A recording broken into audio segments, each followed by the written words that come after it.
I'll admit, I found it a bit of a struggle to write a review for this book. Not because I didn't have anything to say about Stone Fox by the late John Reynolds Gardiner, so much as I couldn't grasp onto the words I wanted to use. They kept slipping from my grasp like a slippery fish. Wherever I would zag, they would zig. When I tried to herd them into the corner, they would dip and dive into the depths of tunnels I didn't see coming. Suppose it was my fault for walking away from writing reviews like this for so long. I allowed myself to get slow and rusty while my mind kept turning and churning like a raging windstorm on the Atlantic. In the end, I suppose I'll just have to grab a shovel and get to digging. After all, those slippery words can't evade me forever.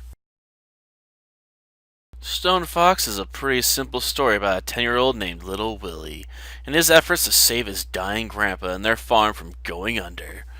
After all, with his grandpa in bed, it's up to Little Willy to plow the potato fields, settle the crop, and buy the supplies they'll need for winter. But everything goes awry when the tax collectors arrive. It appears that Little Willy's grandpa is in serious debt to the IRS. The only way to pay them back will be to win a dog sled race. But do Little Willy and Searchlight really have what it takes to go up against Stone Fox, the greatest musher this side of the Mississippi? Stone Fox is a work that really manages to pull the reader in. So much so you really don't question the implausibility of a 10-year-old running a farm until after you've put the book down.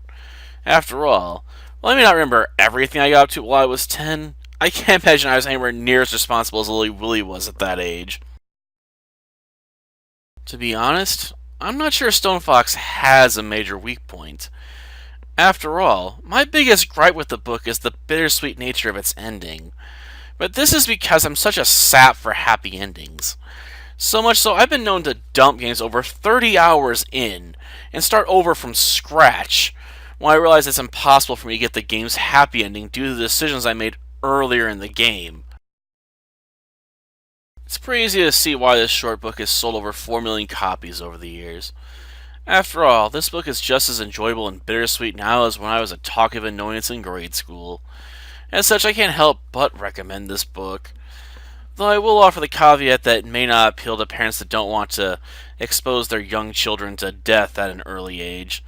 So, expose it to your young kids, at your own discretion.